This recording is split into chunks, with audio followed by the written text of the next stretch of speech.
Dernier module du replay de la conférence sur le numérique responsable, et pas des moindres, l'impact écologique du numérique. Alors que nos usages digitaux explosent, comment réduire leur empreinte environnementale ? Jennifer Simon nous présente des solutions concrètes et accessibles à tous pour réduire l'impact énergétique de notre consommation numérique. Merci Philippe. Et donc on va terminer cette présentation donc avec la réduction de l'empreinte environnementale. Alors très rapidement, avant de passer la parole à Jennifer, sur cette partie de la réduction de l'empreinte environnementale, ce qui est important, c'est que déjà on fait tous du numérique responsable sans le savoir. Pour des raisons économiques, pour des raisons de performance, pour des raisons de fiabilité, en fait, on a tous une bonne raison de le faire.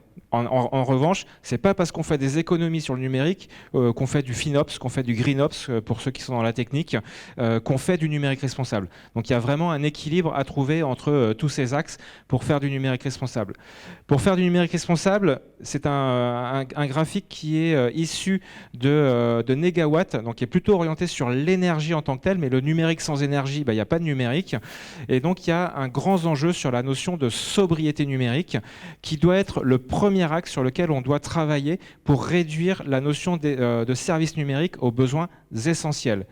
Une fois qu'on a identifié les besoins essentiels, eh bien, on travaille sur l'efficacité de ces services, sur l'éco-conception, avec des référentiels tels que le RGESN que je vous ai abordé tout à l'heure. Et puis, seulement en fin de course, en fait, on utilise les énergies renouvelables pour pouvoir alimenter nos services numériques.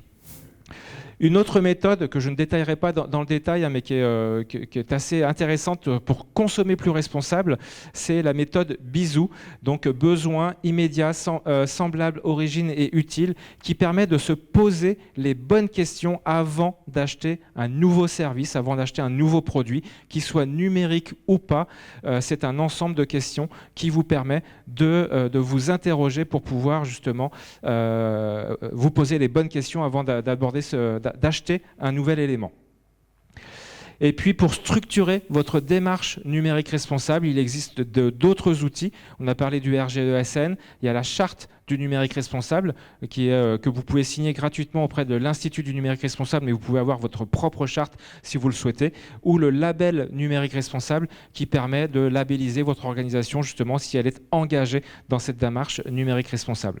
Et puis je vais passer la parole à Jennifer qui va vous parler de la fresque du numérique, qui est un outil justement qui permet de creuser plus en détail la réduction de l'impact environnemental. Bonsoir à toutes et à tous. Oui, donc moi je vais vous parler de la fresque du numérique. C'est un outil, c'est un atelier qu'on a mis en place nous à Novea avec tous nos apprenants, qui marche plutôt bien. Donc c'est tout public, on peut l'adapter à partir des adolescents jusqu'à voilà. Donc en entreprise aussi, c'est quelque chose qui fonctionne bien. Donc le numérique, on l'a dit, on l'utilise pour tout. On l'utilise pour communiquer, pour partager, pour commercer, pour calculer, se divertir, optimiser. Je passe rapidement, je pense que tous, vous connaissez ça. Et puis, si vous voulez vous réveiller un petit peu là et puis compter avec moi le nombre d'équipements numériques pour vous montrer que vous êtes tous bien concernés par le numérique. On l'a dit à plusieurs reprises, les équipements numériques, c'est une partie du problème, mais c'est aussi une partie de la solution. Pour voir dans votre foyer combien vous avez d'équipements numériques connectés. Alors, je pense que, bon, voilà, quasiment tout le monde a déjà au moins un smartphone pour soi. Vous avez aussi l'ordinateur, bien souvent, la télé connectée, la montre connectée. Vous avez aussi peut-être des enfants, le four connecté. Il y en a même qui ont des machines à laver avec des écrans tactiles aussi. Le robot de tonte, Alexa ou une autre. Le robot de cuisine. Donc voilà, les équipements connectés, si on ajoute ceux des enfants, ceux des conjoints éventuellement, voilà, vous n'avez pas assez de vos deux mains pour compter le nombre d'équipements connectés. Et c'est vrai qu'il y a des vraies questions là-dessus à se poser. Et vous pouvez faire du numérique responsable chez vous aussi, c'est possible, ou dans vos entreprises. Les émissions de gaz à effet de serre, je ne reviens pas dessus, on a parlé des bilans carbone, mais il y a aussi les bilans GES, parce qu'on va rajouter le méthane, l'ozone, voilà.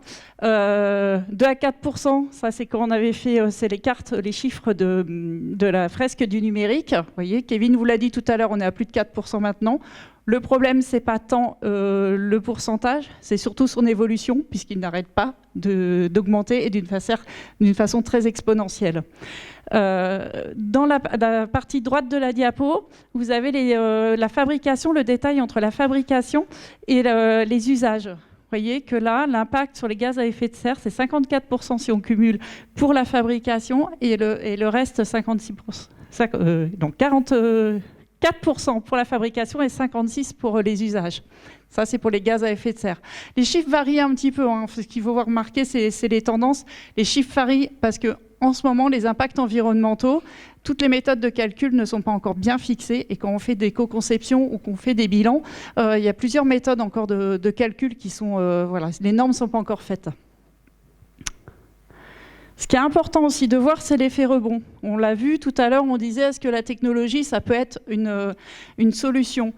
Là, sur le graphique, vous voyez bien qu'entre 2010, avec des progrès d'efficience énergétique, normalement, en théorie, on aurait optimisé et on aurait vu, vous voyez, que la colonne du milieu, on aurait dû être très bas et gagner en efficience énergétique, c'est-à-dire de moins consommer d'énergie à équivalent. Le problème, c'est qu'on a augmenté notre volume de données et le nombre d'utilisateurs et le nombre d'équipements. Ce qui fait qu'en fait, même en faisant de l'optimisation, même en ayant des progrès technologiques, on continue d'augmenter notre impact environnemental du numérique. Donc c'est l'effet rebond qui est vraiment très très important. Parce qu'effectivement, plus on a des équipements qui sont performants, plus on va les solliciter. La répartition du trafic Internet, donc les flux de données en ligne dans le monde, vous voyez, l'importance de la vidéo, on retrouve ce qu'on disait tout à l'heure, ce que Philippe disait sur TikTok, 80% des données, c'est de la vidéo. Donc c'est vrai qu'on va nous dire de faire attention à nos boîtes mail, alors il faut faire attention à ces boîtes mail et les nettoyer, mais aussi à Netflix et tous les autres, entre autres. La fabrication des équipements numériques, vous voyez, pour les ressources qui sont utilisées dans le secteur du numérique, 76% des ressources, c'est pour la fabrication des équipements numériques. Et vous avez dans l'énergie 30% pour la fabrication. Le reste, c'est pour les usages. Alors ça, c'est une carte qu'on aime bien, nous, parce qu'elle est assez parlante.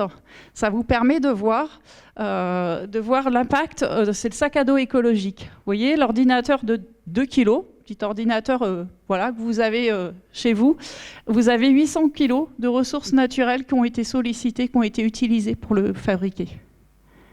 Donc, ce n'est pas anodin. Voilà. Donc l'allongement de la durée de vie de nos équipements, c'est vraiment un vrai enjeu et ça, on est tous concernés. Alors, moins en acheter, mais aussi les utiliser plus longtemps. Vous voyez, plusieurs milliers de litres d'eau, 600 kg de minerais et 200 kg de combustible fossile.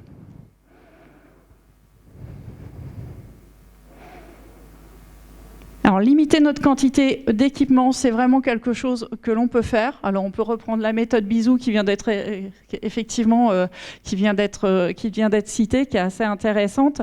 Ça peut être vrai dans notre sphère personnelle, mais aussi au niveau des professionnels et dans nos entreprises. Acheter d'occasion, reconditionner, c'est aussi vraiment une bonne méthode pour limiter son impact environnemental. Alors, c'est pas encore rentré vraiment dans les mœurs, mais bon, moi, j'observe autour de moi que même, ça y est, voilà, j'ai des jeunes adultes chez moi qui commencent à acheter du reconditionné. Il y a 3-4 ans, c'était pas gagné. Voilà, ça commence. Alors, ils y viennent plus pour des raisons économiques que écologiques, je vous l'avoue, hein.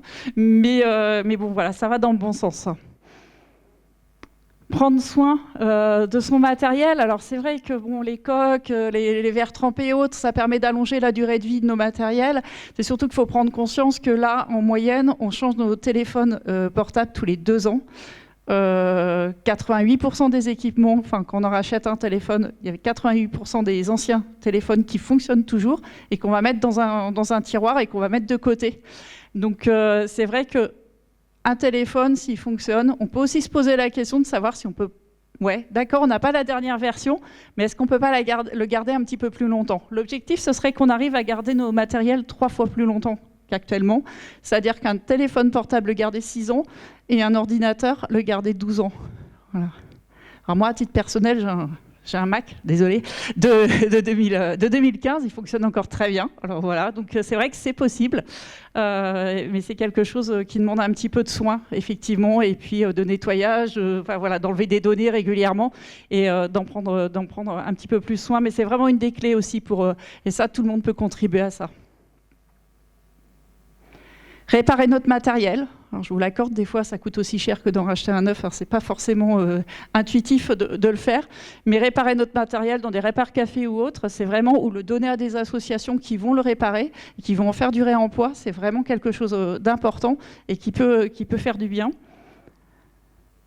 Voilà, donc ça c'est un petit schéma pour redonner vue à notre matériel inutilisé. Vous l'avez bien compris, c'est la fabrication, hein, donc qui est l'extraction des ressources naturelles. Donc tout ce qu'on peut faire durer le plus longtemps possible avant d'arriver aux déchets, qui ont aussi un coût, c'est important. Donc qu'en utilisation, on peut partager, on peut redonner, on peut mettre en réparation, on peut revendre. Il y a des associations aussi qui récoltent le matériel. Il y en a dans le secteur, hein. Il y en a sur Avanches, il y en a sur Vire. Voilà, il y en a sur Saint-Lô, il y a des réseaux de récolte de matériel. On peut même le revendre aussi, hein. Il y a certains opérateurs qui proposent de racheter son ancien téléphone. N'hésitez pas à utiliser, ça fonctionne. Réduire le nombre et la taille de ces écrans. Voilà, donc on prenait l'exemple du four. Est-ce qu'on a besoin d'un écran sur notre four ou sur notre machine à laver? Je ne suis pas persuadée. Est-ce qu'on a besoin de savoir absolument où est la géolocalisation de son rebond de tonte sur son terrain, ou est-ce qu'on peut faire le tour de son jardin? Bon, après, ça dépend de la taille du jardin, je vous l'accorde, mais bon, voilà. Donc réduire le nombre et la taille de ces écrans, c'est vraiment quelque chose d'important, parce que effectivement, plus l'écran est grand, plus il va nécessiter de ressources pour le fabriquer, mais aussi plus il va être énergivore pour son utilisation. Donc on gagne sur les deux tableaux. La mutualisation, c'est quelque chose d'important. On peut mutualiser ces équipements. Est-ce qu'à la maison, on a tous besoin d'avoir un ordinateur portable ou pas? Enfin, est-ce qu'on peut? Dans les entreprises, c'est pareil. Est-ce qu'on peut mutualiser un peu plus nos équipements? D'autant plus qu'avec effet Covid oblige, il y a de plus en plus d'entreprises où il y a à la fois des postes fixes, on a son ordinateur entre guillemets professionnel, personnel dédié dans son bureau à l'entreprise, plus l'ordinateur portable à la maison professionnelle, plus le perso, plus voilà. Donc ça commence à faire beaucoup. C'est aussi valable sur les infrastructures. Alors, petite mention spéciale pour le département de la Manche, qui est le seul à avoir entièrement mutualisé son réseau de fibre optique. Voilà, on est une exception au niveau national qui est souvent citée dans le bon exemple. Donc, Manche numérique. Et même si on n'a pas encore tous la fibre, je suis d'accord, mais ça arrive pour 2025. Et puis... aussi, utilisez vos box fibre optique. C'est vrai que la fibre optique est beaucoup moins énergivore que l'ancien réseau ADSL. Donc ça, c'est important de passer aussi sur la fibre optique pour ça. J'en profite juste pour vous dire qu'en 2030, le réseau ADSL va être fermé. Et donc, je vous incite aussi, pour cette raison-là, à ne pas attendre le dernier moment. Vous avez les antennes réseau aussi, voilà. Donc ça c'est aussi important d'avoir d'éviter de passer en 4G au 5G quand vous êtes chez vous. Voilà, mettez-vous sur le Wi-Fi et sur la box fibre, ce sera aussi meilleur, ce sera moins énergivore et ce sera meilleur pour tout le monde. Raisonner les usages numériques, c'est un petit, voilà, c'est assez voir ce que coûte, voilà, 1 heure de vidéo en haute définition, 1 heure de vidéo en qualité standard. Dans la majorité des écrans, si vous passez en qualité standard, vous ne verrez pas forcément la différence. Alors après, si vous avez un superbe équipement, un très grand écran, vous verrez peut-être la différence, mais dans la majorité des écrans, vous passez en mode éco, il n'y a pas de souci, vous ne voyez pas la différence. Et ça fait quand même, vous voyez, une grosse différence entre les deux. Réduire notre consommation électrique. Alors, c'est vrai que sur certains, quand on fait des éco-bilans, nous, et de l'éco-conception, on a l'avantage en France, en termes de bilan carbone, d'avoir une énergie, un mix énergétique fortement décarboné, ce qui nous donne plutôt des bons scores en termes, grâce au nucléaire, hein, voilà. Mais en fait, il ne faut pas oublier que la meilleure... Enfin, au niveau environnemental, le meilleur, c'est quand même de ne pas consommer, de réduire sa consommation énergétique, même si elle est décarbonée en France. Donc c'est comme les déchets. Si on peut éviter de produire des déchets, c'est le meilleur déchet. C'est celui qu'on ne produit pas. Pour l'électricité, c'est pareil. Donc voilà, débranchez vos box et autres. Voilà, ne stockez pas des données inutilement. Essayez de faire du nettoyage régulièrement pour éviter d'alimenter des mails, des serveurs à l'autre bout de la planète. Petite question, vous savez combien en moyenne parcourt un mail le kilomètre pour arriver à son destinataire, même s'il est dans le bureau d'à côté? C'est 15 000 kilomètres. Voilà. Pour rappel, la circonférence de la Terre, c'est 40 000, donc il fait pas la moitié de la planète, mais il en fait un petit peu. Ajuster sa politique d'achat, donc ça c'est aussi intéressant alors la loi Rennes, comme le disait Kevin, il y a des obligations pour les collectivités locales notamment, mais c'est bien que tout le monde puisse adapter sa politique d'achat et commencer à acheter du reconditionné et rentrer ça aussi dans les organisations et dans les entreprises. Éco-concevoir des services numériques, je voulais le laisser, même si majoritairement vous n'êtes pas des entreprises, parce que on le disait tout à l'heure, il y a des choses aussi qui s'appliquent dans les associations, ou si vous avez une petite entreprise ou peut-être un site web, vous pouvez faire attention à l'empreinte environnementale de votre site web. Il y a des petits calculateurs qui vous permettent de voir l'empreinte énergétique de votre site web. Il y a des choses très faciles à faire, notamment sur les formats d'images ou autres qui permettent de charger et les pages plus vite, et aussi d'avoir moins d'impact, puisqu'il y a moins de données à charger quand vous chargez les pages. Donc elles s'affichent plus vite et en plus vous avez un impact réduit. Donc ça, c'est l'éco-conception. On fait ça à OVA, on calcule et ça va en fait de l'extraction de la fabrication jusqu'à la fin de vie. Voilà, ça, c'est des bilans qui sont faits. Petit exemple, le groupe Acom, il fait ça sur ses câbles de fibre optique. C'est 32 indicateurs, 32 impacts environnementaux qu'ils étudient et ils labellisent leur fibre optique pour réduire l'impact environnemental de leur câble. Mesurer l'impact, c'est la clé, parce que c'est vrai que, dans un premier temps, il faut comprendre les enjeux. Donc ça, la fresque du numérique peut y aider, mais c'est qu'un des nombreux outils. Il y a plein d'outils pour le faire. Après, il faut mesurer, et ce qui est encore mieux, c'est de passer à l'étape d'après, et c'est d'avoir un plan d'action, et puis d'améliorer et de mettre des choses en œuvre.